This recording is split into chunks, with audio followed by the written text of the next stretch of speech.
God loves us. He doesn't treat us as we deserve. He lavishes his favor upon us. He's patient.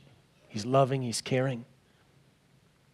And he wants us to pass his love on to someone else. The Sea of Galilee is...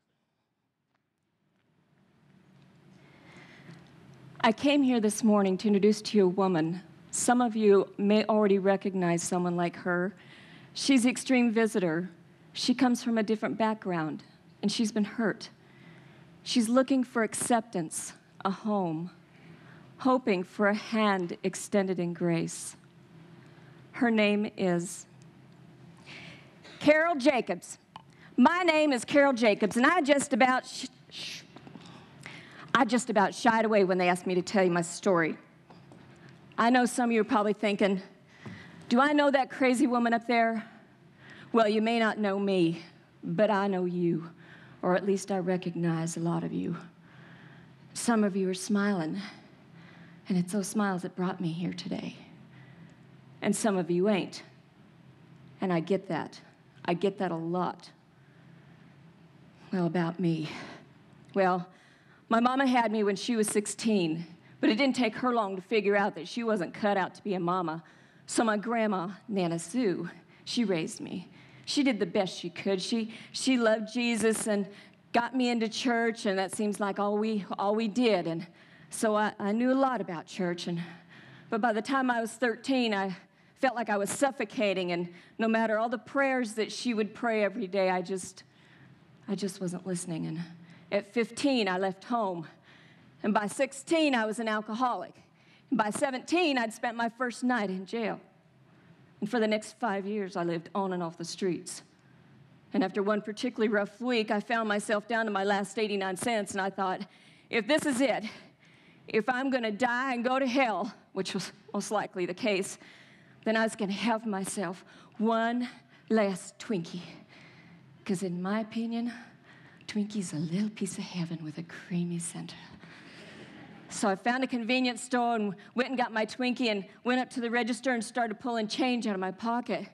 And I lost count at 43 cents, and the cashier, she just shoved my change back at me with the Twinkie and said, just take it. Well, I grabbed her hands in mine and I said, oh, thank you, ma'am. That's the kindest thing anyone's done for me in a long while. I gathered up my change in my Twinkie and started heading for the door. But I turned back to make sure she wasn't calling the cops on me or anything, and I saw her wiping her hands off on her shirt. She was wiping me off like I had some illness she might catch. I don't know why that hurt so much. I've been used to people giving me dirty looks my whole life, but that really hurt. And that's the day I went home. And I cried on Nana Sue's shoulders and begged her. I said, Nana, please, can I come back home? And she said, Carol, I've been praying you home since the day you left. Well, we got ourselves into routine. She got me clean and sobered me up and even found me a job at Fry's. And it wasn't long before she was set on getting me back to church. Every night she would pray for me, and those prayers were really getting to my heart. And one evening I asked her, I said, Nana, I said, would God come back to me if I went back to church? She said, Carol, he never left you. Well, the next morning, Sunday, she's waking me up all wiggly and such, best I can describe it. You wouldn't know the woman had had a hip replacement the way she was dancing all around. And she told me to go put my best clothes on. So 15 minutes later, I come out, and she's like, you look like sin in a low-cut blouse. Go change those clothes. Well, 3 outfits later, she still wasn't pleased, so she hauls me across the hall to her closet. I come out in this bright, flowery dress of hers. I felt like I looked like a gigantic, homely daffodil, but she was pleased. So off we go to church, and unfortunately, the folks at her church weren't as thrilled to have me there as she was. They remembered Carol, and I could see the look of judgment in their eyes, or at least in the eyes of those that would look at us. I felt bad for Nana. I mean, I'd been used to this my whole life. but this was a whole new experience for her. And I told her later after church that I wouldn't be going to church anymore, thank you very much. Because sometimes, I think that church people can be the most cruelest of all, and I wasn't going to deal with that. So the next Sunday, she drops me off at this park right up here, and I'm sitting on the swing one day, and this woman comes up to me and asks me if I wanted a sandwich or a Twinkie or something to drink. I smiled. I'm not the kind of person that people just walk up to and start having a conversation, but she did have a Twinkie. Heaven with a creamy center.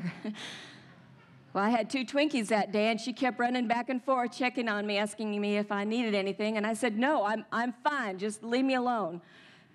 She apologized, but before she walked away, she told me that she comes to church here at New Life, and every Sunday they meet at the park for a picnic after church, and if I ever needed to talk to anybody, that she'd be there. Well, next thing I know, I'm having Twinkies every Sunday, and one Sunday she brings me a whole box and asked me if she could give me a hug. It wasn't so much the Twinkies, just the fact that she didn't wipe her hands off after touching me. We sat and talked quite a bit, and she told me how much God loves me and that his desire is to be my closest friend. Well, that's what brought me here to New Life. And I've met a lot of folks that have been really nice to me. And I just wanted to say thank you.